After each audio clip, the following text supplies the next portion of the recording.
You're about to come into Eretz Yisrael. And now you got to learn. Eretz Yisrael, not a land. You got to take a stick and beat some water out of it. You just go, you learn Torah, you do mitzvahs, you be a nice Jew, you do what Hashem wants. You say, Hashem, could we please get a little bit of water? And it's just no problem. Just waiting for you to ask.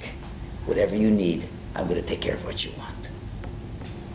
It lies inherent in the nature of existence.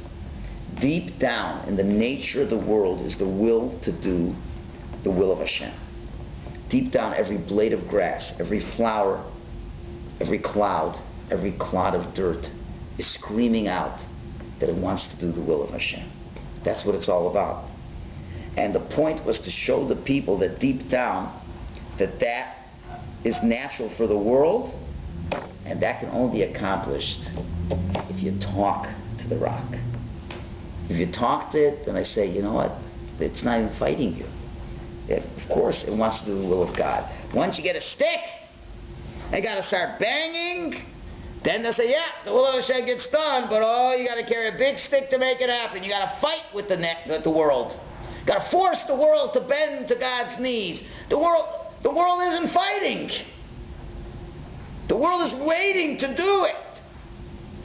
So here the issue wasn't to show the miracle of the stone bring out water. It was to show the perfect unity and synchronization that lies deep in the universe to do the will of Hashem, and that they hadn't seen yet.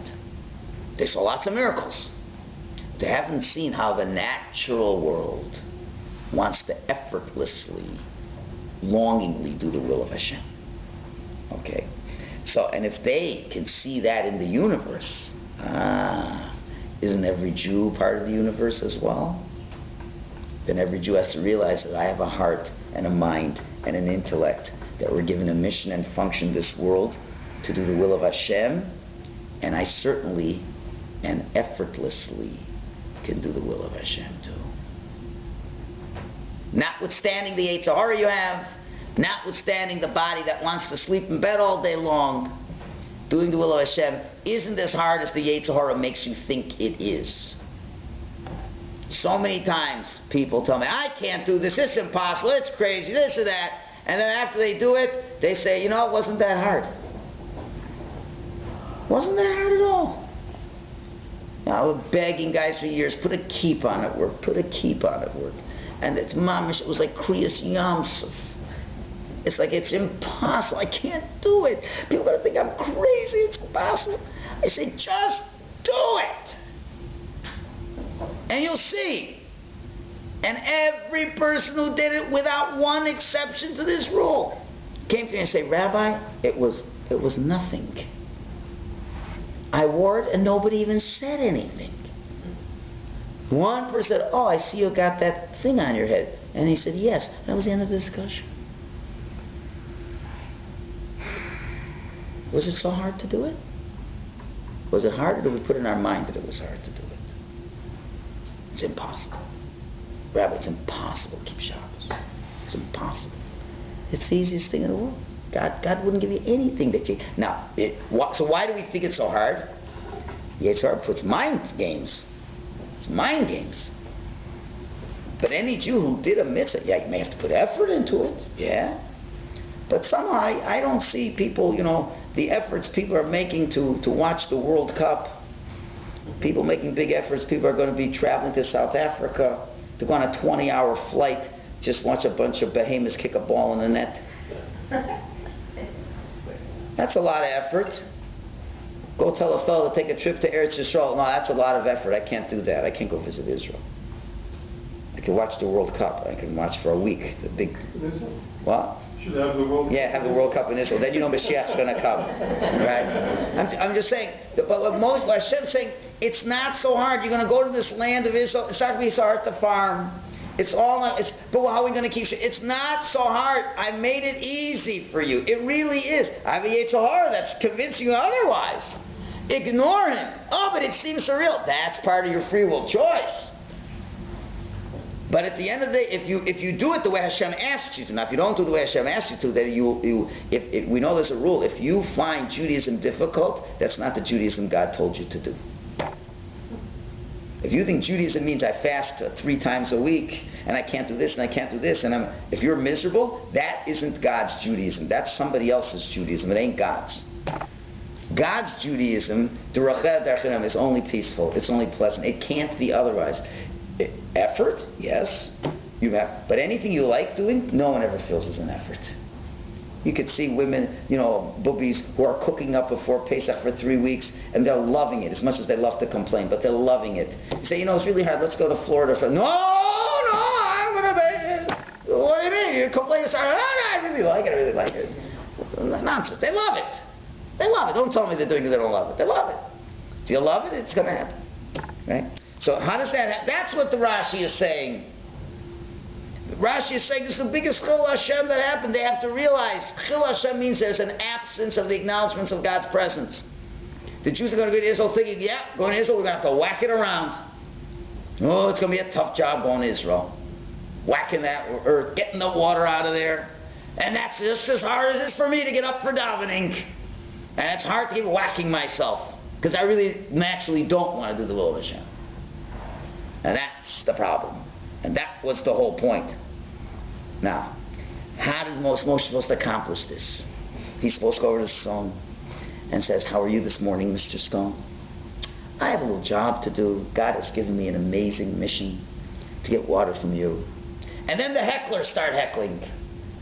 So then, he should give one of these classic smiles. And, like the, you're worried about the water? That's not a problem. Hashem says the water's going to come. I could understand maybe you don't have enough belief, but I believe Hashem will give the water. That's no problem. Watch. The water would have come out. Now, what were the Jews supposed to learn? The water coming out? Or what were they really supposed to be watching? Moshe's face. That no matter how they were trying to rattle him, couldn't touch him. He was so calm. He was smiling. He was happy. Oh, your sister died. These guys are making you trouble. They're dissing you. It should be annoying you. And you just go, what a pleasant day today. What an amazing shlichus Hashem has given me. Now you understand why God did the miracle that 3 million people had to be crammed in. Why? To see Moshe's face. To see how a person with 100% bitachon isn't shaken at all. And how, look, the water came out the way it was supposed to come out. And the hecklers are a bunch of idiots. That was what was supposed to go on. That was the Kiddush Hashem that unfortunately Moshe couldn't do. For reasons that we can't fathom. We can't fathom.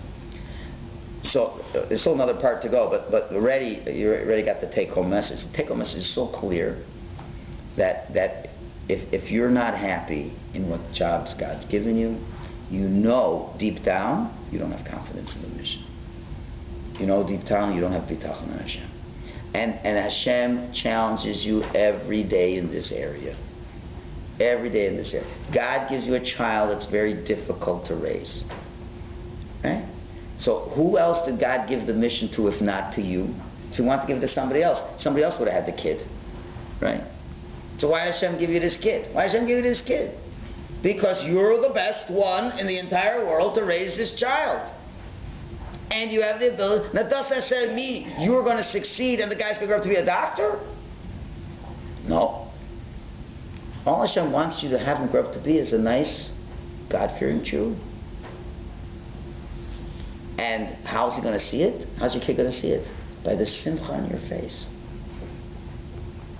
That even though for the 50th time when you said, this is the way you do it, mashallah, and 50 times he did it the other way, you're still not angry and you're smiling. Sooner or later, you will win. Why do we lose so many times? It's because we get angry and we don't have confidence in the mission. And then you will lose.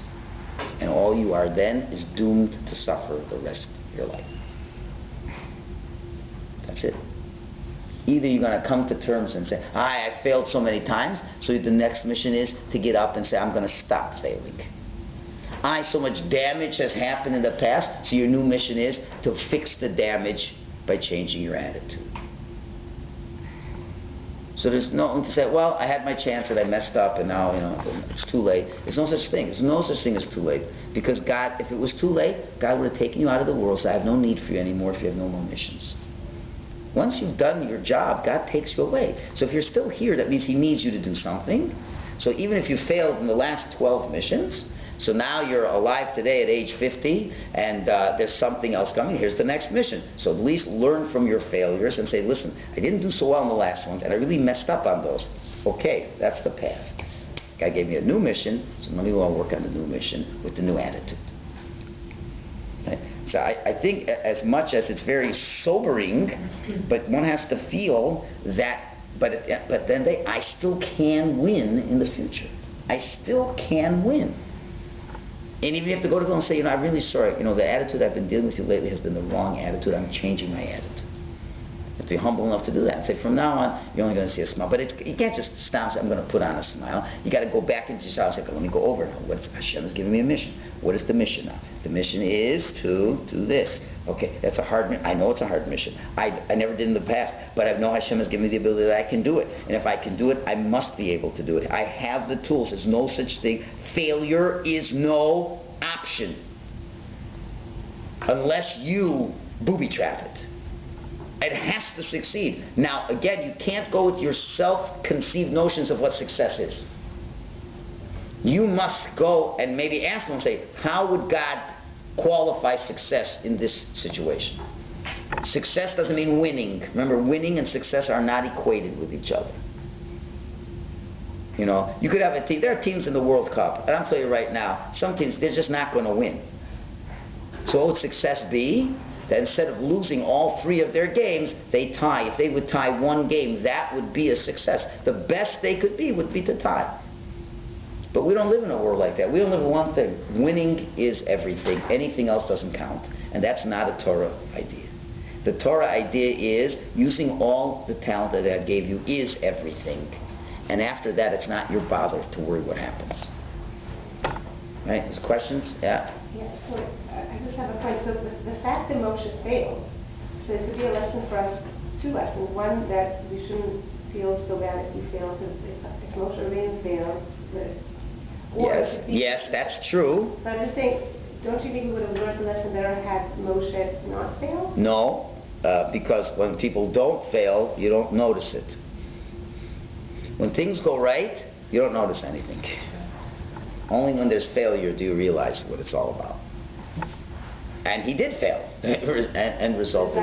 Now, there are certain cases where you'll see counterpoints and contrasts where one failed and one succeeded. You only can appreciate the success when you see the failure, which if we would have had another week, we'd see Korach's failure is counterpointed by Pinchas' success. There's a lot of correlations.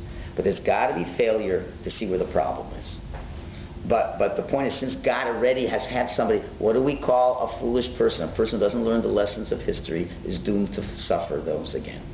So God and Moshe failed for you to learn. Don't make the same mistake he made. I'm spelling out to you how it works so you don't make that same mistake. If you did, fine, you're in good company, but you got to pick yourself up and go to the next activity and make sure it works out. Yeah? Yet Moshe was reprimanded. Yes. And he suffered. He did go to Eretz Israel and Yep. he died. Yes. For this. Yes. Died he for this? Yes. Well, the truth of the matter is, remember Michalowicz's other golden rule of Torah, as opposed to baseball, 2 strikes and you're out. Not 3 strikes, 2 strikes. He already had strike 1. Strike 1 was long ago when the Jews were not going out of Egypt. Long ago when he said to God, when God sent him the first time and power made it worse, and then Hashem said, come back, and he says, what are you doing, Hashem? It's been worse since you sent me. The rabbis say at that point he was destined not to go to Eretz Yisrael. But God never one strike and you're out. Never. I'll wait 40 years. I'll give you one last chance. I'm going to catch you off guard. It's going to be the same thing. We'll see how you deal with it. It's 2 strikes. 2 strikes and you're out. Now remember, big people, the littlest mistake. Littlest. His Aveira is your mitzvah. If you would act the way Moshe would act, it would be a mitzvah for you. So let's not equate. It's not apples and apples. It's the lesson. It's the lesson. the little level that we're on, it's a really hard test we have, is nothing compared to what he had to go through. But in our mind, it's a big test. Right? So that's what we have to do that. So now, in the last 15 minutes, I just wanted to add one more point that is really critical here. It's really critical here. So I answered everything, yeah? Didn't I answer everything?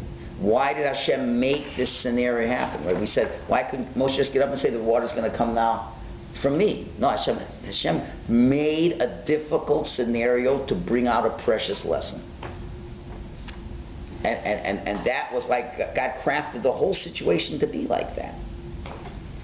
So now, what is yet to be understood is another chok, another unexplainable thing. But now we're going to explain it. The Medrash says, so let's go back. So it seems a lot out of sync. We had the stories, of course. It's a 38-year gap, and now we have the story of Moshe Rabbeinu. And in the middle of that, at the beginning of the verse, we insert the law of the Paraduma. What's the Paraduma doing over here? So the Medrash says, first source. For what reason was the section recording the death of Miriam placed in close proximity to dealing with the ashes of the red heifer? Simply this, to teach that as the ashes of the heifer affect atonement, so the death of the righteous affects atonement. Atonement can come from the ashes to make you pure. Atonement can come from tzaddikim dying. And what is that supposed to mean? A. B, and this is really the unbelievable thing over here. Who was Miriam?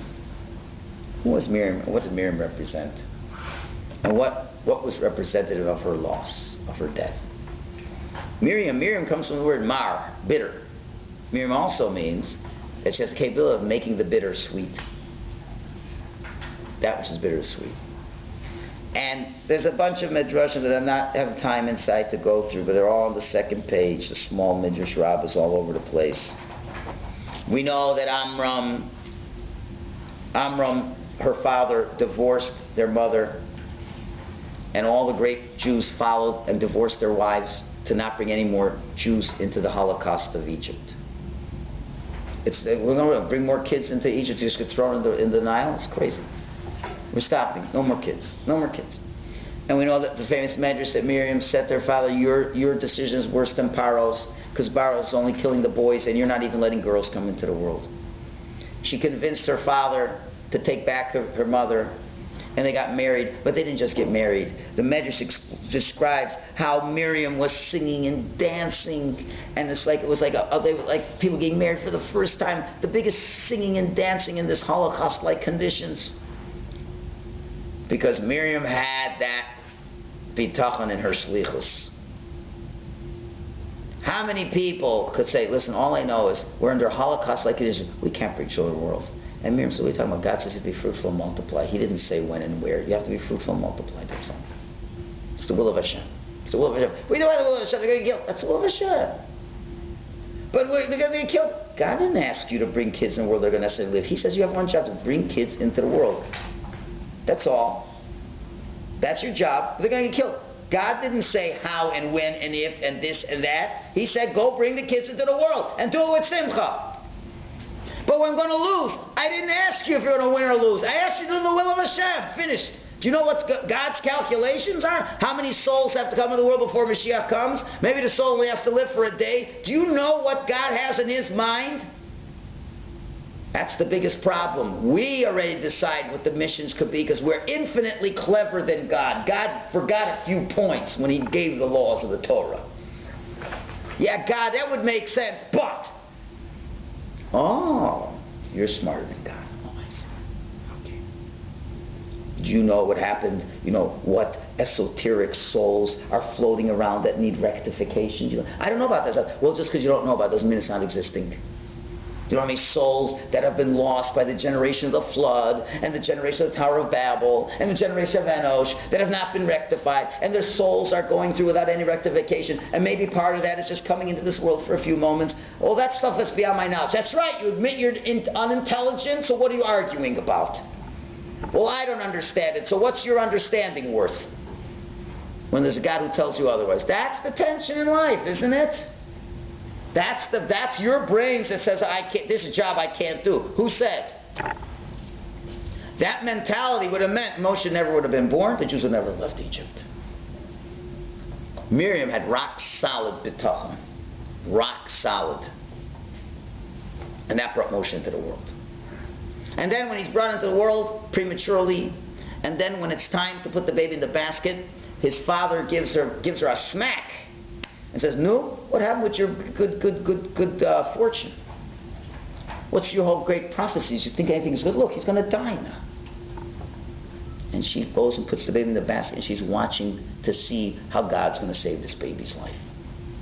You know, what a wonderful coincidence that the day that Moshe is put into the water, the daughter of Pharaoh decides to convert to Judaism on that very day, in that very spot, to have mercy. And it's like, imagine Hitler's daughter would come and say, "I have this Jew baby, I want to live in the palace." And Hitler said, "Okay, if that's what you want, or whatever makes you happy."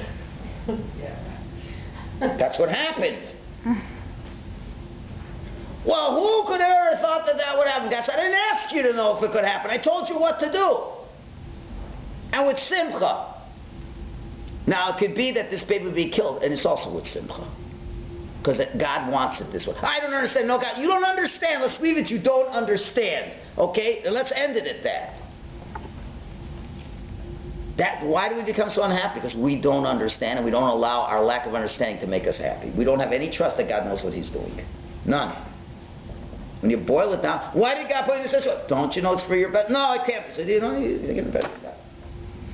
And at the end of the day, what happened? Moshe, because he was put in the palace, and because he was raised as an aristocrat, he wasn't afraid of Pharaoh later, and he took the Jews out of Mitzrayim. Right? So now, wonder of wonders. Wonder of wonders. What happened after the story of the spies? Oh, this is so beautiful. God said, no man will enter Eretz Yisrael, right? No man. They all said, but who will? The women will all enter the land of Eretz Yisrael. You got that? The women. Who's the most righteous of all the women? Miriam. And what happened? She died. She didn't come into Eretz Yisrael. Now, you think that might be going through Moshe's mind? Any thinking Jew? It's Parshas Chukas, isn't it? Remember what the chok is? Chok is you don't understand. Right? How did the Jews, that paraduma, that red heifer, it's that's supposed to do this. A para is a big cow, right? It's the mother cow. It's supposed to atone for the sin of the egel hazov, of the calf. It's supposed to atone for the sin of the calf. We're not going to go back to the sin of the golden calf, but that was because we didn't believe that Hashem knew what He was doing either. Hashem says, do a few more misses you don't understand, but just know that you believe me that I understand why that's happening. The whole idea of that we only sprinkle ashes of the paraduma, water, if someone goes through a death experience. Isn't that something that people don't understand either? So we don't understand so much. And the death of tzaddikim brings atonement. Meaning to say, when a tzaddik dies, we're saying, how could the tzaddik die? So how does it bring atonement? Because you show your belief in Hashem. When you show you don't criticize Hashem, you say, Hashem, you knew what you were doing. You did the best for the Jewish people. Even though it's a tzaddik, it's an atonement. The belief you have that Hashem knows what He's doing, that brings you closer. It gets rid of a lot of schmutz from your system. So now Miriam dies. And she doesn't even get into Eretz Canaan. She doesn't get into the promised land. What's going on over here? Small-headed people. They don't understand anything. Hashem says they don't understand anything. But number one, now Hashem is saying, now, when this person like her dies, what's happened? There's such a void. When a tzaddikus like that dies, there's a void. And what's the void? That emunah. That's a void. It's missed. It's gone. What's the real purpose of a shiva? Purpose of shiva is not to stuff your friends with food and make a party. Purpose of shiva is not just to cry your eyes out, although it is one of the things you do, but it's not the goal. What's the purpose of the shiva? The purpose of shiva is to recognize the loss. That person who had a purpose and a mission in life is not here anymore. but the things that they did are meant to continue, and we have to pick up the void. You have to walk out of a shiva a bigger person than when you walked into that shiva. You walked into that shiva thinking you couldn't do this, you can't do that, I won't be able to do this, and you look at the person that left and say, look what they did do.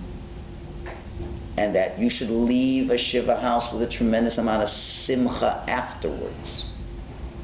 If you really are reflecting, look what this person did. Look at this Holocaust survivor, came to the country with nothing, and look what they did. They kept their faith in God, and they were able to live and bring children into the world. Look what kind of courage. Look at this. Don't you see that this person had a mission and he accomplished his mission, and I'm still short of that, and I have to realize that I can accomplish the mission too, and that I have the strength, and you have to walk out with simcha.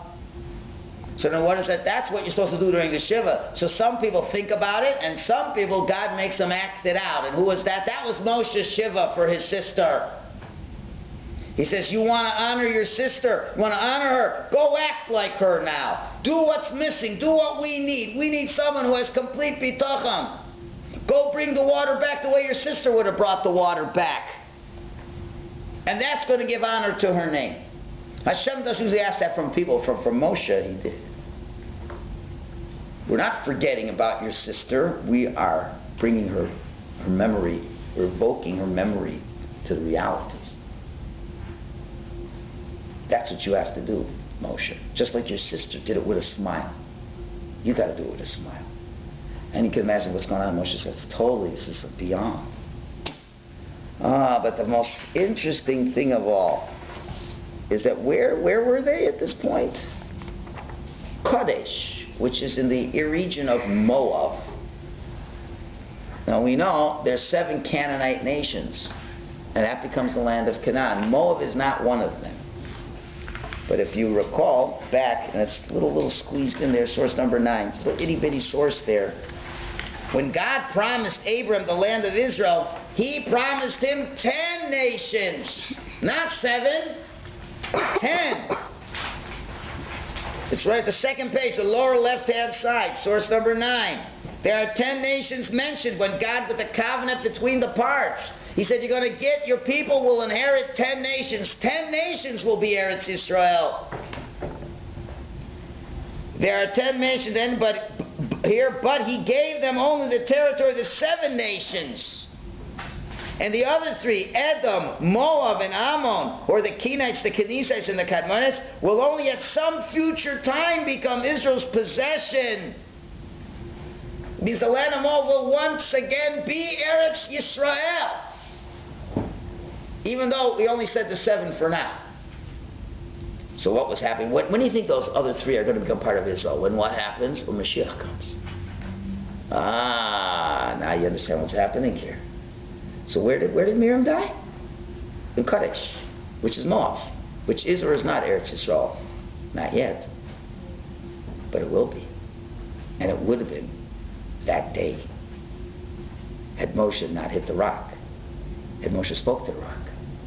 Then Moshe would have led the Jewish people into Eretz Yisrael. The Mashiach would have come. And those 3 nations would have become part of the 10 nations of Eretz Yisrael. And Miriam would have reached Eretz Canaan. End of the mystery. But at the time, could you have known that?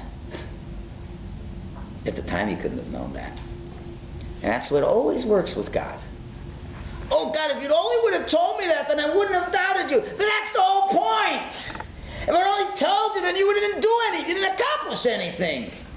You didn't earn anything. And that's this whole parsha is a chukas. The whole thing doesn't make any sense. You're right, you get it? Whatever God tells you doesn't make any sense. It only has to make sense to one, and that's to God. And you just have to trust that he knows what you're doing. So that's the sense in events that happens. That's the sense in what God demands from you. It's all one chok. And you know what? And anybody who wants to go to Yisrael, this is in your honor, Leonard. Anyone who wants to go to Yisrael, in your right mind, you got to be out of your mind to go to Yisrael. Which mind? The rational mind. The rational mind gives you 50 reasons not to go to Yisrael. And you know what? They're probably all right. There's one difference. God says, I want you there. And then all of a sudden the rules don't apply anymore. Finished. Okay, don't go like a Meshuggah, or just don't walk in with the shirt off your back. You have to make a certain amount of preparation. But this is the parsha. You want to go to Eretz Yisrael? You have to believe you have a shlichus, you have a mission to be there. If you're meant to be there, God will give you the tools to be there. And if you got the tools, you can make those tools happen, and you're going to succeed. If, for whatever reason, God gives you a mission not to go to Eretz Yisrael, maybe some have a mission not to go to Eretz Yisrael. I'm not saying everybody who's here has to be Eretz Yisrael. There's another mission. But like I always say, Eretz Yisrael is just an example. But it's missions you have to do in Toronto. And if you have to do a mission in Toronto, you have to do that with Simcha. Either way, you got to do it with Simcha. So in that schus of this parsha, and to learn the lesson of having Simcha, then a lot of chukim that you don't understand, one day you'll understand it. The guy who said, I'll die if I put a kippah on at work. And all of a sudden he puts it on and everything's normal. He says, I don't understand how that happened. I guess it's an unexplainable law. Being a Torah observant Jew is a chok. But you know what? You can do it. And if you don't, then you're not a happy person. So with that, so Leonard, you should have a mamash, an aliyah tova, klita tova, and you should inspire other people to not necessarily go to Eretz Yisrael, but to make their own aliyah, their own bitachon in Hashem. So be zeicha to have the simcha that Leonard has. He doesn't show it outwardly, but it's inside. The simcha that he has, we should all have that simcha in the next mission that we have to do.